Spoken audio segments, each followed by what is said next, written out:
बिस्मिल्लाहिर्रहमानिर्रहीम। मेरा नाम महमूद नियादी है। अस्सलाम वालेकुम वरहमतुल्लाहि वबरकातुहू। एक नए वीलॉग के साथ और आज आपको अपने वीलॉग में बताना है कि किस तरह आप संगदिल महबूब को अपने कदमों में कर सकते हैं। मेरे कदमों में तो नहीं है, बहरहाल आप ट्राई कर लें। इसके अलावा फौज ने नवाज शरीफ के घुटने पकड़े, क्या दौर आ गया है ये भी आपको बताऊंगा। इसके अलावा 3 जजों को इस्लाम की दावत दी जा रही है कि वो इस्लाम कबूल कर लें, बड़ा अच्छा मजहब है और आगे जन्नत मिलेगी। और इसके अलावा ये केला नॉन रिपब्लिक या अन रिपब्लिक ये किसने कहा है ये भी बताऊंगा। और उसके बाद दुश्मन क्या ख्वाहिश कर रहा है इस वक्त। अव्वल तो हमारा कोई दुश्मन अब बाहर रहा ही नहीं है, क्योंकि वो समझते हैं कि नंगों को भिखमंगों को क्या इनके साथ दुश्मनी रखनी। बहरहाल जो थोड़े बहुत हैं तो वो क्या चाह रहे हैं। इससे पहले कि हम आगे बढ़ें, आपने अभी तक वीडियो को लाइक नहीं किया तो क्यों नहीं किया, वजह ज़रूर लिखें। और इसके अलावा मुनासिब समझें तो चैनल को सब्सक्राइब कर दें। हम इंशाल्लाह 1 लाख का जो है वो फिगर ज़रूर पूरा करेंगे, लेकिन आपके ताउन से। अब हम डिस्कस करते हैं कि फ़ौज ने नवाज शरीफ के घुटने पकड़े लंदन में जाके। ये बयान दागा है पंजाब के मर्द अव्वल और नवाज शरीफ के जो है वो दामाद आला कैप्टन सफदर ने। कैप्टन सफदर अपनी चवलों और बोंगियों की वजह से पूरे मुल्क में शोहरत रखते हैं। तो उन्होंने कहा कि फौज पहले गई जो है वो लंदन। अब ये नहीं पता कि 7 लाख गए थे या जो है ना वो सारे गए थे। बहरहाल उसने कहा कितने जहाज़ों में गए थे। फौज ने घुटने पकड़े नवाज शरीफ के और नवाज शरीफ को कहा कि इमरान खान ने मुल्क तबाह कर दिया है, क्योंकि जो ग्रोथ रेट है वो 6 पॉइंट पे जो है ना वो जा रही है। इसके अलावा बरामदात बढ़ रही हैं, इसके अलावा रेमिटेंसेस वो बढ़ रहे हैं, पाकिस्तान में सरमायाकारी हो रही है। लिहाजा आप आएँ और इस चलते फिरते मुल्क को, इस आगे बढ़ते मुल्क का बेड़ा गर्क करें, वरना जो रोटियां लगी हुई हैं 78 साल से यहाँ पे, उन रोटियों के और उन गर्म नानों के बंद होने का खतरा पैदा हो गया है। और ये भी फौज ने डराया नवाज शरीफ को और खासकर बाहर के लोगों को कि इमरान खान वो रियासत मदीना की बात करता है। इमरान खान एक दिन तालिबान के रास्ते पर चल पड़ेगा और फिर आपके हाथ कुछ नहीं आएगा। ये कप्तान साहब ने कहा है। और कप्तान साहब ने आगे चल के जो चवल मारी है अपने आप को कवर करने के लिए कि नवाज शरीफ को इस वादे पर लाया गया कि उनको वज़ीर आज़म बनाया जाएगा 4थी दफ़ा, क्योंकि 25 करोड़ अवाम में जितने भी मर्द हैं वो साड़ियाँ पहनते हैं या स्कर्ट पहनते हैं और पैंट सिर्फ मियाँ साहब पहनते हैं। ये फौज सोचती है। बहरहाल लेकिन यहाँ आकर उनको मानसेरा से हरवा दिया गया। तो कप्तान साहब के लिए अर्ज था चवले आदम के लिए कि चवले आदम साहब खाली मानसेरा से नहीं, वो लाहौर से भी हारे थे 50,000 की लीड से। लेकिन फिर जो घुटने पकड़ने गए थे बकौल आपके, उन्होंने उनको खैरात में फॉर्म 47 दे दिया। जिस तरह वो हस्पताल वाले लावारिस मरीजों को ज़कात का फॉर्म देते हैं, तो इस फौज ने बकौल आपके नवाज शरीफ को वो ज़कात वाला फॉर्म दे दिया 47। और अब उस पर नवाज शरीफ बड़ी ढिठाई के साथ और बड़ी जो है ना वो मज़े से हराम की तनख्वाह ले रहे हैं, हराम का प्रोटोकॉल ले रहे हैं, हराम की ठंडी जो है वो हवा ले रहे हैं असेंबली में। और ये भी फरमा रहे हैं कि लोग बिजली के बिलों से बड़े तंग हैं, क्योंकि वो नहीं जानते, वो गजनी है कि उनकी बेटी सबसे बड़े सूबे की वजीर आला है और उनका भाई जो पालशिया है वो बदकिस्मती से इस मुल्क का वजीर आजम है। बहरहाल ये चवल आजम ने चवल मारी है, मैंने कहा आपके साथ शेयर कर दूं। यहां पे DGISPR नहीं बोलते। अब DGISPR 15-16 बंदे भेजते और उस चवले आदम को ले आते और उसको उल्टा लटकाते कि ये बताओ हम गए थे। बहरहाल इससे लंदन प्लान तो जी वाजे हो गया। यानी खान साहब, आपको पता है खान साहब फिर जो बात कहते हैं अल्लाह पाक ने उनका हाथ पकड़ा हुआ है, वो बात ये खुद बताते हैं। अब इस चवल ने वो बात खुद बता दी है कि जी लंदन प्लान था। अब हम आते हैं महबूब पे। महबूब आपको पता है महबूब बड़ा मजेदार चीज होनी है। महबूब तो ये इस चक्कर में हम क्यों पड़े हैं, कभी सोचा है? वो तो आप संडे मैगजीन उठा के देख लें, आप अखबार उठा के देख लें, बाजी, अम्मा, इसके अलावा बाजा, बंगाली बाबा, लत्ता वाली सरकार, शलवार वाली सरकार, एक शलवारों वाली सरकार तो खैर शलवार शरीफ वजीर आजम भी है। तो ये इस चक्कर में क्यों पड़े हैं हम, इसका आज मैं आपके सामने एक साइंटिफिक जायजा रखूंगा कि हम इस चक्कर में क्यों पड़े हैं और हमें इस चक्कर में डाला किसने है। 78 साल के बाद भी अवाम के हाथ क्या आया, सवाल ये है, यानी अवाम के हाथ क्या आया? मुल्की वसाइल का बहुत बड़ा हिस्सा बकदरे जुस्सा के तहत मखसूस लोगों में बढ़ जाता है। फौज अपना हिस्सा, फजल रहमान का जुस्सा बड़ा है वो अपना हिस्सा, नून लीग का जुस्सा सोना स्मार्ट है वो अपना हिस्सा, जरदारियों का अपना हिस्सा, और जो बाकी बचता है वो अहमकाना, याशियाना, गैर मंतकी सियासी मंसूबों की भेंट चढ़ा दिया जाता है। उससे मेट्रो बना दी जाती हैं, उससे और ट्रेनें बना दी जाती हैं उधार की, जी, जिसके नतीजे में आम आदमी आम सतह से ऊपर नहीं उठ पाता, उसका जो मेंटल लेवल है, आईक्यू लेवल नहीं बढ़ पाता। तो फिर क्या होता है जी? तब आमिल बाबे, बंगाली बाबे, माहिरीने रूहानियात, हर मर्ज के मुआलिज, तावीज फरोश सरेआम इश्तिहार देते हैं। क्या इश्तिहार देते हैं? हनुमान, काली देवी की हाजिरी और मुवक्किलात व खानदानी आमिल, कस्तूरी उल्लू और हुद के खूनी तावीजों से संग दिल महबूब कदमों पर दुनिया का सबसे बड़ा आतशी इल्म हमारे पास है। ना लालची ना बेईमान अपने ऊपर चिल्ले तावीजों को अपने सामने जलता देखें। तलाक का मसला, इनामी चांस, औलाद की बंदिश, मेरा भेजा हुआ हर मुवक्किल कामयाब वापस आता है। बदरूहों की आमला, बड़ी अम्मा नसरीन, जिसके लिए आप तड़पते हैं वो आपके लिए तड़पेगा। हक हू, हक हू, हक हू, आपके लिए तड़पेगा जी। नूरी इल्म का करिश्मा, काले जादू के असरात का खात्मा। मसला है बुनियादी मसाइल में थोड़ी मुसावात का, और यही हुक्मरान तबकात और हर होशमंद इंसान का इम्तिहान भी है कि तुम भले तीतर, तलोर और हिरन खाओ, लेकिन 3 वक्त की सादा गिजा बाकियों के लिए भी यकीनी बनाओ। तुम भले आलीशान सेंट्रली एयर कंडीशनड घरों में रहो, लेकिन 2-3 कमरों की छत दूसरों के लिए भी रहने दो। तुम जो है हैंड स्टिच्ड सूट जरूर पहनो, लेकिन साफ सुथरा कुर्ता हम वतनों के लिए भी जरूरी समझ लो हो।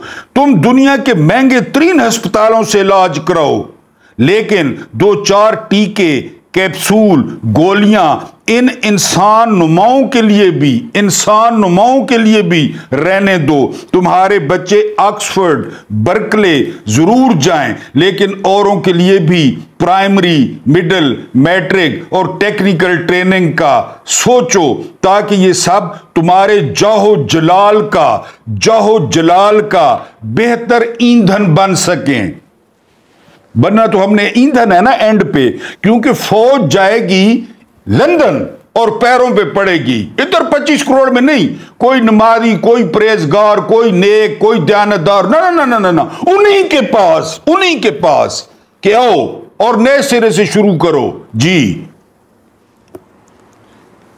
आम आदमी के लिए इतनी मुसावात ही काफी है, लेकिन ये तो कुछ शेयर करने पर भी तैयार नहीं। अपने लोगों को थोड़ी सी इज्जत व राहत देकर तो देखो, तुम खुद जिल्लत से बच जाओगे। तुम्हें गैरों के सामने घुटने सुकेड़ कर बैठने, पर्चियां पढ़ने और भीख मांगने की जरूरत महसूस नहीं होगी। कौम अफराद का मजमूआ होती है। अक्सरियत को बर्बाद करके तुम कभी आबाद नहीं हो सकते। अल्लाह तुम लोगों को बर्बाद करे, अल्लाह तुम लोगों की नस्लों को बर्बाद करे, नवाज शरीफ की नस्लों को बर्बाद करे, जर्नैलों की नस्लों को बर्बाद करे, जरदारी की नस्लों को बर्बाद करे, फजल रहमान की नस्लों को बर्बाद करे, कादी फायद ईसा की नस्लों को बर्बाद करे, हर 2 नंबर जज की नस्लों को बर्बाद करे, जिस तरह तुम लोगों ने पाकिस्तानियों को बर्बाद किया है। जरूरतों से कम वाले इंसानियत और खुददारी के दर्जे से नीचे गिर जाते हैं। खुशामद, झूठ, धोखा, फरेब, कामचोरी, लाकानूनियत, गंदगी, खुदगर्जी इनकी खुसूसियात बन जाती हैं। तुम लोग बनाते हो, तुम लोग इन बाबों के पास भेजते हो। जिनके पास जरूरियात से बहुत ज्यादा जमा हो जाए वो गुरूर, तकब्बुर, ऐश, आराम, हराम, सफाकी, बेमुनसफी के गुलाम बन जाते हैं। बेमुनसफी के यानी हर दो जौहर इंसानियत से महरूम, और फिर ऐसे लोग इनके हाथों की तरफ देखने पर मजबूर हो जाते हैं जिन्हें उनके बाद आजादी मिली हो। अमरीकियों के बाद चीन की खुशनुदी, क्या यही हमारा मुकद्दर है? कीटो ने कहा था, छोटे चोर तो हथकड़ियों और बेड़ियों में जकड़े कैद खानों में सड़ रहे हैं, मगर बड़े डाकू सोने चांदी हीरे जवाहरात से सजे खुले बंदूक घूमते हैं। उनके घुटने पकड़ती है फौज, उनके घुटने। हाय फौजियों, हाय जर्नैलो, उनके घुटने पकड़ती है कि आओ दोबारा शुरू करो, क्यों इधर आके बैठ गए हो जी। वो खुले फिरते हैं। कल पीटीआई के दफ्तर पर छापा मारा गया है मेट्रोपॉलिटन की तरफ से कि आसमानी बिजली का कोई बंदोबस्त है आपके पास? सुने, आसमानी बिजली का कोई बंदोबस्त है, लिहाजा दफ्तर सील। जी बिल्कुल, कभी अमेरिका की तरफ, कभी चोरों की चीन की तरफ। जी, ये कदीम कौल कितने भरपूर तरीके से पाकिस्तान की नक्शा कशी कर रहा है। क्या कभी ये नक्शा तब्दील होगा? मुल्कों के जुग्राफियाई नक्शे तो निस्बतन आसानी से तब्दील हो जाते हैं, लेकिन दूसरी किस्मों के नक्शे मुकद्दरों से ही तब्दील होते हैं। पाकिस्तानियों के इज्तिमाई मुकद्दर हारे तो मैं कुछ नहीं कह सकता, लेकिन यह सच्चाई मेरे सियासी ईमान का हिस्सा है कि पाकिस्तान में गुर्बत, अफलास और महरूमी की वजह वसाइल की कमी नहीं, वसाइल की गैर मुनसफाना बल्कि वैशियाना तकसीम है। वैशियाना तकसीम है। वो तुम्हें लगती है नानी, वो नवाज शरीफ की बेटी तुम लोगों को नानी लगती है?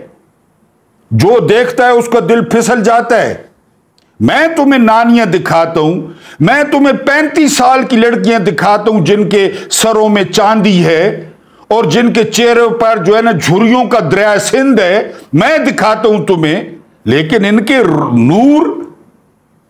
अब्दुल्ला कहता है कि फलां पीर जो है ना, फलां पीर, मैंने अब्दुल्ला को कहा कि फलां पीर बड़ा सच्चा है। अब्दुल्ला कहता है कैसे? मैंने कहा उसके चेहरे पर देखो कितना नूर है। अब्दुल्ला ने देखा और अब्दुल्ला ने मुझे कहा कि कतरीना कैफ के चेहरे पर थोड़ा नूर है,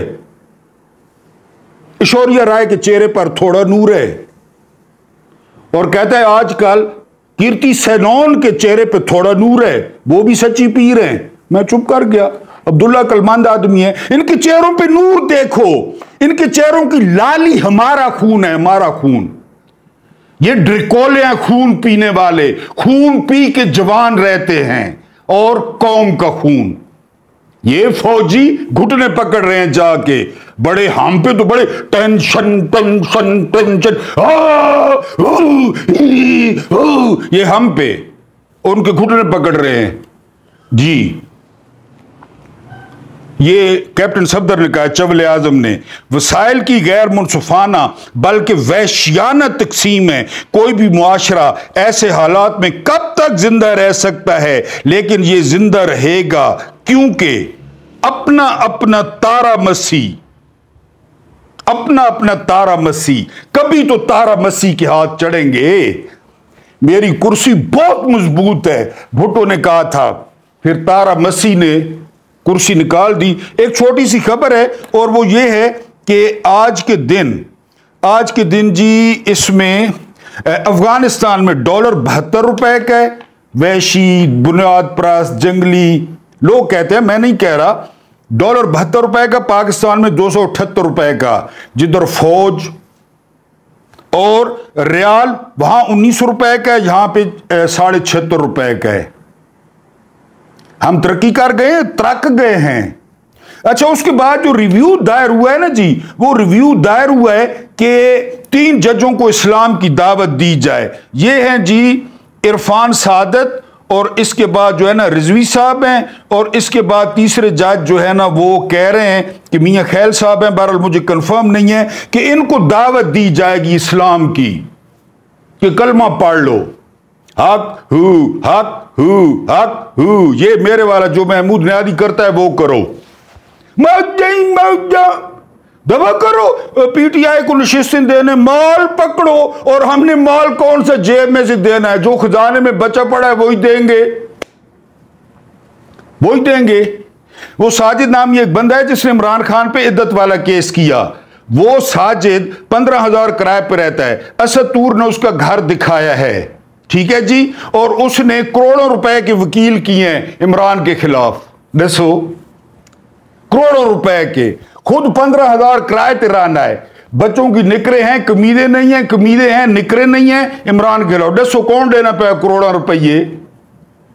तो बहरहाल इन 3 जजों को इस्लाम की दावत दी जाएगी कि मरने के बाद जन्नत होगी, जन्नत में नहरें होंगी, नहरों में वहां पे शहद की नहरें होंगी, वहां पे दूध की नहरें होंगी, वहां पे हूरें होंगी, हूरों का कद 90 फुट होगा, और I love you I love you I love you कहती फिरेंगी हूरें हर वक्त। इन 3 जजों को वो इस्लाम की दावत दी जा रही है, और उम्मीद है कि ये जज वो थोड़ा बहुत सोचेंगे कि इस्लाम ले आए। इसलिए रिव्यू दाखिल किया गया है नून लीग का और फिर पीपल्स पार्टी का, और फिर ये 2 मिलकर जो दावत देंगे इस्लाम की, तो आप अंदाजा करें कि वो दावत कैसी होगी। और फिर सुभान अल्लाह कहने वाले हमारे बड़े, हमारे फौजी भाई, वो सुभान अल्लाह कहेंगे और कलमा पढ़ाएंगे। आंखों सुभान अल्लाह, आंखों सुभान अल्लाह। उन 3 जजों को बहरहाल दावत दी जाएगी कि आप इस्लाम कबूल कर लें और सीटें पीटीआई से छीन लें, ए मुल्क ने। और ये है जी केला, ये लॉर्ड हन्नान है, उन्होंने कहा है, बरतानिया में एक इजलास हुआ है तो वहाँ पे सरवर बारी साहब ने ब्रीफिंग दी है, और मेहरबानो कुरैशी, इसके अलावा जुल्फी बुखारी, इन्होंने ब्रीफिंग दी है। तो वहां पे लॉर्ड हन्नान ने कहा है कि यार हमने जो केला रिपब्लिक होती है, बनाना रिपब्लिक, यानी केले को हिंदुकार के म्याल मुल्क सटो, तो ये तो इस तरह के इलेक्शन तो वहां भी नहीं होते, लेकिन इतने होने लॉर्ड हन्नान साहब इतने होते हैं। बाइडेन वैसे यकीन करे मैदान छोड़ के भाग गया उल्लू का पट्टा। सिकंदर सुल्तान राजे को कुछ डाल और मारना, ये इससे डोनाल्ड ट्रंप से जीता हुआ था बाइडन, जल्दी कर गया, बिल्कुल जल्दी कर गया बाइडन। ये सिकंदर सुल्तान राजा को बुलवाते, 1-2 आरोप बुलवाते, सफेद दाढ़ियों सा और उते टोपियों सा, हाथी तस्बीहों सा, आरो नहीं देखा कि किस तरह नहीं जीतता बाइडन। बहरहाल लॉर्ड हन्नान ने बरतानिया में कहा है कि ये तो केला रिपब्लिक है। तो हम कहते हैं सर जी ये केला अन रिपब्लिक है, नॉन रिपब्लिक है, डिस रिपब्लिक है। किस बेवकूफ ने आपको कहा है कि ये रिपब्लिक है? ये कोई रिपब्लिक को नहीं है भाई, दबाओ वो। अच्छा जी, उसके बाद अब संजीदा बात पे आते हैं। जो थोड़े बहुत दुश्मन रह गए ना, जो पाकिस्तान के खैर खा नहीं है, और पाकिस्तान को यूक्रेन के साथ पता क्या हुआ था? यूक्रेन को कहा गया था कि अगर आज़ाद रहना है, अमन से रहना है, तो फिर जो न्यूक्स है ना, एटमी हथियार हैं, वो हमारे हवाले कर दो। यूक्रेन ने कर दिए, फिर अब देख रहे हैं यूक्रेन के साथ क्या हो रहा है। अब अगर यूक्रेन के पास एटमी हथियार होते, मेरे डॉट कनेक्टिंग करें, ये इतना बदगुमान कर रहे हैं फौज से, लोगों को इतना बदगुमान कर रहे हैं कि एंड पे डॉक्टर ए.क्यू. खान और भुट्टो और इसाक खान और जिया, उन्होंने जो मेहनतें की थी, एंड पे ये न्यूक्स पे आएंगे, एटमी हथियारों पे आएंगे एंड पे। अभी तो करते जा रहे हैं ना। फिर मेरा ख्याल है कोई 1.1 मिलियन या कितना कर्जा डोनाल्ड ट्रू ने कहा है कि बाइडेन दे रहा है। देते आए, कर्जे देते आए। मेरे एक दोस्त था तो उस पर बहुत ज्यादा कर्जा चढ़ गया, यानी हालांकि उसने कोई गलत काम नहीं किया, बस हालात जिस तरह पाकिस्तान में है तो उस पर जब जो है ना वो तकरीबन 20 लाख कर्जा चढ़ा ना, तो मैंने फिक्रमंदी से कहा, मेरा दोस्त था, मैंने कहा यार 20 लाख रुपया तुम पे कर्जा चढ़ गया और आमदनी भी तुम्हारी नहीं है। तो उसने मुझे कहा कि नियादी असल में बात यह है, मेरे पास 40 लाख की ना गाड़ी है, बाकी गाड़ी उसके पास बड़ी खूबसूरत है, इसमें कोई शक नहीं है, 40 लाख की मेरे पास गाड़ी है। मैंने कहा ठीक हो गया। कहते मैं, मेरे जेहन में है कि अभी मेरा गुजारा हो रहा है, वरना मैं ये गाड़ी बेच के बिल्कुल क्लियर हो जाऊंगा। मैं परेशान उस दिन हूंगा जब 40 लाख से 1000 भी मेरे ऊपर गया ना तो मैं बैंकरप्ट यानी हो जाऊंगा। अभी मुझ पे 20 लाख चढ़ा है और गाड़ी 40 लाख की है। बंदा बहुत जबरदस्त है, मैं जानता हूं। मैंने कहा बात तो ठीक है, क्योंकि मुश्किल में आ गया, जिस तरह पाकिस्तान के हालात हैं, बाल बच्चेदार है, गलत काम कोई नहीं करता। तो मैंने कहा ठीक है, अच्छी बात है, यानी बात मेरी समझ में आ गई है। बहरहाल कोशिश करो, वो कोशिश कर रहा है। हमारा क्या बनेगा? हमारा 74 अरब रुपया रोज का खर्चा कर रहे हैं, 74 अरब रुपया रोज का। 4 बोतल वोट का काम मेरा रोज का। कभी ये जो हनी सिंह को सुने ना, ये गाना है, 4 बोतल वोट का काम मेरा रोज का, कि 4 बोतलें वोडका की मैं रोज छिक जाता हूं। ये 74 अरब छिक जाते हैं शाम तक, अगले दिन के लिए फिर 74 अरब। तो ये अल्लाह ना नवाने समझ जाओ, इनसे जान छुड़ा दो, कैदी नंबर 804 को आजाद कर दो। और पता है क्या कहा जा रहा है कि जी वो फसाद फैलाएगा, डराया जा रहा है। फिरौन कहता था कि मूसा फसाद फैलाएगा। यजीद कहता था, यजीद, कि अगर हुसैन ने बैत नहीं की तो फसाद फैलाएगा, माज़अल्लाह। यजीद भी कहता था। एक ही कहानी है, एक ही स्टोरी है। और ठीक है, सरकारी मुलाजमा ना समझना है। सरकारी मुलाजमा ए स्टिक ए ओवे ने पाया नहीं बेल्जियम, ओवे ने पाया नहीं इंग्लैंड, ओवे ने पाया नहीं अमेरिका।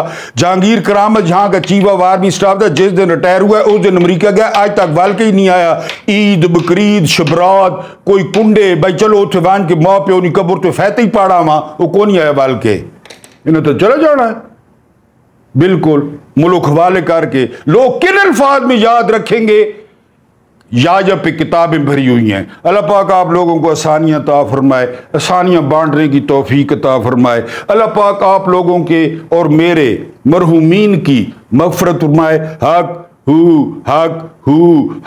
हू। अगर पाकिस्तान के हालात के बारे में कोई भी पूछा करे तो आप कहें कि हमें एक जो है ना मलंग, महमूद नियादी नाम का मलंग है, बाबा है, और जो है ना वो मुच्छाली सरकार है, उसने हमें वजीफा बताया है। जो भी पाकिस्तान के हालात के बारे में पूछिए तो आपने कहना है हक